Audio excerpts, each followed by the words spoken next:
సుభద్ర మాలిక గురించి అడగగానే ఇదే అవకాశం కోసం ఎదురు చూస్తున్న కమల మాలిక గురించి చెప్పడం మొదలు పెడుతుంది. మీరు మాట్లాడుతుంది ఆ మాలిక గురించేనా అమ్మగారు? అని కొంచెం వెటకారంగా సాగదీస్తుంది కమల, ఏమీ అర్థం కానట్టుగా. సుభద్ర చిరాకుగా, హా, ఆ మహాతల్లి గురించే చెప్పు. అసలు ఆ మాలిక ఎప్పుడు ఎలా ఇంట్లోకి వచ్చింది అని ప్రశ్నిస్తూ సమాధానమిస్తుంది.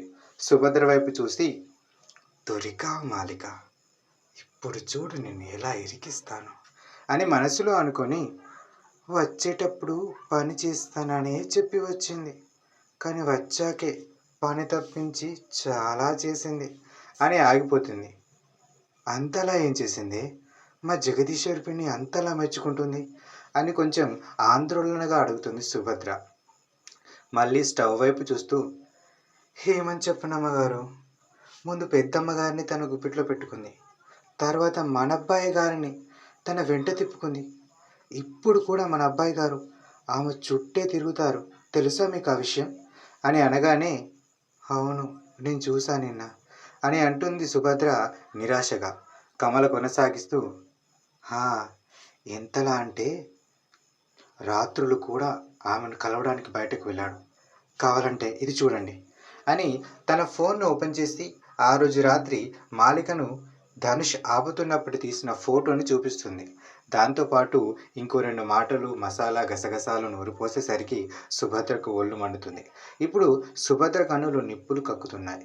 ఇంతసేపు కేవలం హేమంత్ మాత్రమే అనుకుంది, కానీ ఇప్పుడు తన కొడుకు కూడా ఆమె వాళ్ళలో పడ్డాడని తెలిసేసరికి ఆమె కోపం రెట్టింపైంది. నిప్పులు తొక్కిన కోతిలా, కమల, నా వల్ల కావడం లేదే, దీన్ని ఇలానే వదిలేస్తే నా కొంప ముంచేస్తుంది, దీన్ని ఏదో ఒకటి చేయాలి, ఏం చేయాలి చెప్పే, ఏదైనా ఐడియా చెప్పే అని అడుగుతుంది సుభద్ర. ఈ క్షణం ఆమె కన్నుల్లో తన కొడుకు కూతురు జీవితాలను కాపాడాలనే ఆతృత కనిపిస్తుంది.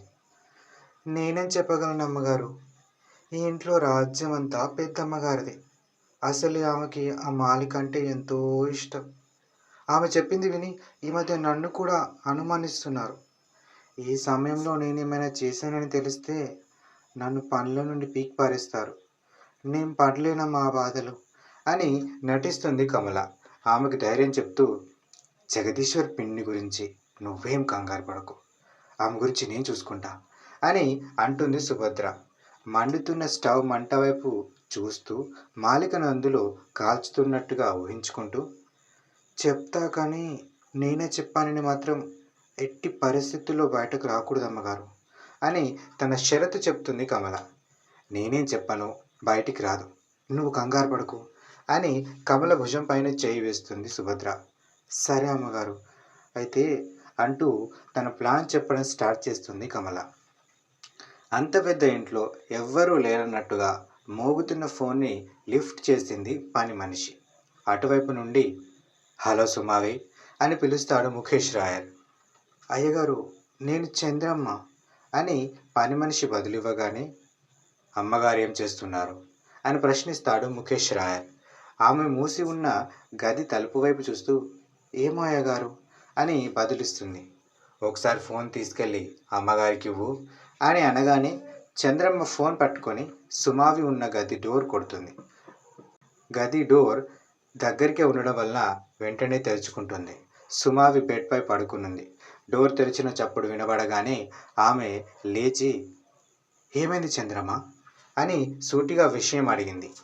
చంద్రమ్మ చాలా వినయంగా, అయ్యగారు ఫోన్ చేశారమ్మా అని సమాధానం ఇచ్చింది. సుమావి అటువైపు తిరుగుతూ, నాకిప్పుడు మాట్లాడాలని లేదు అని చెప్పి ఆమె వైపు నుండి ముఖం తిప్పుకుంటుంది. చంద్రమ్మ ఫోన్ చెవి దగ్గర పెట్టుకుంటూ అయ్యా అంటూ ఉండగానే అప్పటికే ఆ కాల్ కట్ అయినట్టుగా కనిపిస్తుంది. సుమావి అలా సైలెంట్గా పడుకోవడం, ముఖేష్ ఇలా కాల్ కట్ చేయడం చూడగానే చంద్రమ్మకు ఎందుకో భయంగా అనిపిస్తుంది. అదే కంగారుతో, చూస్తుంటే ఈరోజు ఏదో పెద్ద గొడవే జరిగేలా ఉంది అని మనసులో అనుకొని అక్కడి నుండి బయటకు నడుస్తుంది చంద్రమ్మ. ఇటు ముఖేష్ రాయర్ కోపంగా బుసలు కొడుతున్నాడు.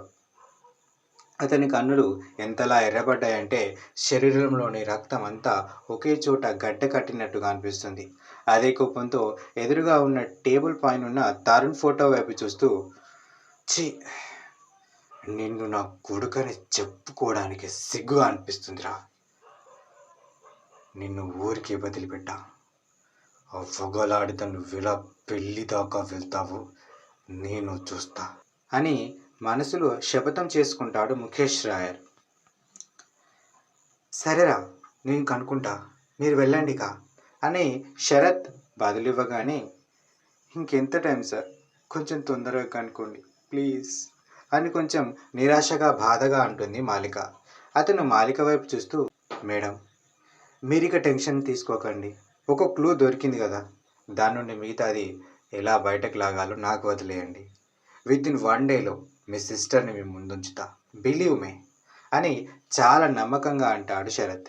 అతని మాటల్లోని కాన్ఫిడెన్స్ చూడగానే ఆమెకి అలాగే హేమంత్కి ఇద్దరికి కూడా కొంచెం ఊరటగా అనిపిస్తుంది. అదే నమ్మకంతో కుర్చీలో నుండి లేస్తూ, ఓకేరా, కొంచెం ఈమె సిచ్యువేషన్ అర్థం చేసుకో అండ్ అతన్ని ఇంకొంచెం గట్టిగా అడుగు. నాకెందుకో దీని వెనకాల ఎక్కడో ఒక దగ్గర అతని చెయ్యి తప్పకుంటే ఉంటుందనిపిస్తుంది అని పురుషోత్తంని గుర్తు చేస్తాడు Hemant. Okay, I will take care of అని శరత్ అనగానే శరత్ దగ్గర నుండి సెలవు తీసుకొని బయటకు వస్తారు ఇద్దరు. కారు మధ్యస్థ వేగంతో రోడ్ పైన వెళ్తుంది.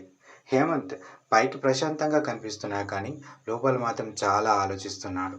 ఇంతలో మాలిక మాట్లాడుతూ, నా గురించి మీ టైంని వర్క్ని వదిలేసి వస్తున్నారు, thank you so much sir అని పలుకుతుంది.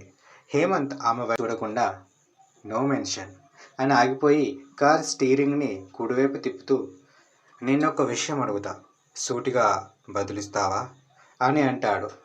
ఈ క్షణం అతని కన్నుల్లో ఒక రకమైన భావం. అదేంటో మాలికకు సరిగ్గా అర్థం కావడం లేదు.